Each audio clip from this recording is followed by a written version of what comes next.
ثم لآتینہم من بین ایدیہم ومن خلفہم، پھر ضرور میں ان کے پاس آؤں گا، ان کے آگے سے، ان کے پیچھے سے، وعن ایمانہم وعن شمائلہم، ان کی سیدھی طرف سے، ان کی الٹی طرف سے، دائیں بائیں آگے پیچھے، چاروں طرف سے انہیں گھیر کر سیدھی راہ سے روکوں گا، چاروں طرف سے گمراہ کرنے کی کوشش کروں گا۔ اس نے اوپر کی سمت کا ذکر نہیں کیا۔ حدیث پاک میں فرمایا گیا اوپر سے اللہ کی رحمتیں نازل ہوں گی۔ جو بندہ اس رحمت کی طرف توجہ کرے گا، اپنے رب کی طرف متوجہ ہوگا، تو چاروں طرف سے شیطانی جو وار ہیں وہ فنا ہو جائیں گے اور رب العالمین کا اس بندے کو قرب نصیب ہوگا۔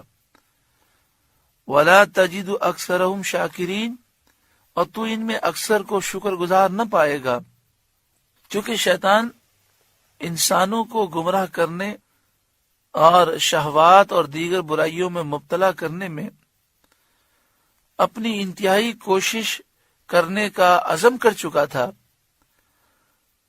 اسے یہ گمان تھا کہ وہ بنی آدم کو بہکا لے گا، انہیں فریب دے کر اللہ تعالیٰ کی نعمتوں کے شکر، اس کی اطاعت و فرمانبرداری سے روک دے گا۔ قال اخرج منها مذءوما مدحورا، اللہ نے فرمایا یہاں سے نکل جا، مذءوما رد کیا گیا، مدحورا راندہ ہوا، ذلیل رسوا ہو کر یہاں سے دور ہو جا۔ لمن تبعک منہم، ضرور جو ان میں سے تیرے کہنے پر چلا، لَأَمْلَأَنَّ جَهَنَّمَ مِنْكُمْ أَجْمَعِينَ، میں تم سب سے جہنم بھر دوں گا، تجھ کو بھی، تیری اولاد کو بھی، اور تیرا کہنا ماننے والے آدمیوں کو بھی، سب کو جہنم میں داخل کیا جائے گا۔ شیطان کو جنت سے نکال دیا گیا، اور اللہ تعالی نے حضرت آدم علیہ السلام کو ارشاد فرمایا وَيَا آدَمُ اسْكُنْ أَنْتَ وَزَوْجُكَ الْجَنَّةَ، اور اے آدم تو اور تیرا جوڑا جنت میں رہو، یعنی اے آدم آپ اور آپ کی زوجہ حضرت حوا جنت میں رہیں۔ فَكُلَا مِنْ حَيْثُ شِئْتُمَا، تو اس میں سے جہاں چاہو کھاؤ، وَلَا تَقْرَبَا هَذِهِ الشَّجَرَةَ، اور اس درخت کے پاس نہ جانا، فَتَكُونَا مِنَ الظَّالِمِينَ، کہ حد سے بڑھنے والوں میں ہوگے۔ اگر اس درخت کے قریب گئے تو تم حد سے بڑھ جاؤ گے۔ جنت میں ہر چیز کھانے کی اجازت ہے، لیکن یہ درخت کے پاس جانے کی اجازت نہیں، یہ حد ہے، اس کے پاس گئے تو تم حد کو کراس کرنے والے ہو جاؤ گے۔ یہاں پر ایک بات عرض کروں کہ دیکھیں، اللہ تبارک و تعالی خالق ہے، مالک ہے، وہ رب ہے، وہ اپنے بندوں کو جس طرح چاہے خطاب فرمائے، اور اللہ کے نیک بندے اللہ کے بندے ہیں، وہ جس طرح چاہیں عاجزی فرمائے۔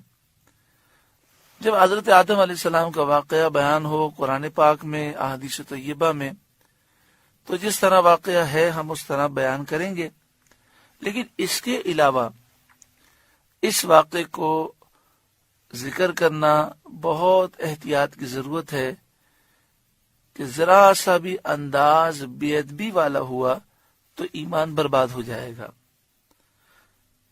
میں ایک مثال آپ کو عرض کروں، یہ مثال صرف سمجھانے کے لیے ہے، بلا تمثیل بلا تشبیہ، کہ اس مثال کو اس مثال سے تشبیہ نہیں دی جا سکتی، صرف سمجھانے کے لیے ہے کہ ہمارے والد اور ہماری والدہ دونوں ہمارے لیے قابل احترام ہیں، لیکن ہمارے والد ہماری والدہ کے آقا ہیں۔ بیوی پر لازم ہے کہ وہ اپنے شوہر کی خدمت کرے اور اس کے حکم کی تعمیل کرے۔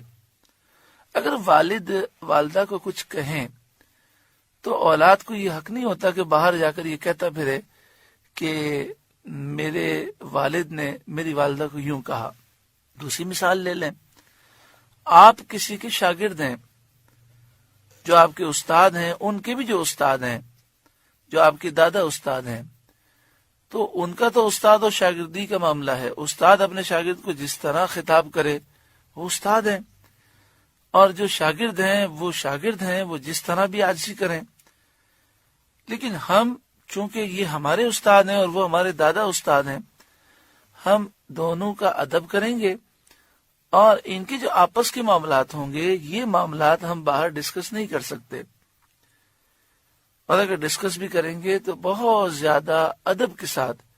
لیکن لوگ اس واقعے کو، حضرت آدم علیہ السلام کے واقعے کو بیان کرتے ہوئے جو منہ میں آتا ہے وہ کہتے ہیں، اور نعوذ باللہ من ذالک اس طرح ایک مثال بنا دی لوگوں نے کہ اگر کوئی گناہ کر دے، کوئی غلطی ہو جائے اور آپ کہیں گے یہ آپ نے کیوں کر دیا، تو کہتے ہیں کیا کریں، ہمارے جد امجد آدم علیہ السلام نے گناہ کیا تو ہماری فطرت میں گناہ کرنا لکھا ہوا ہے. نعوذ باللہ من ذالک.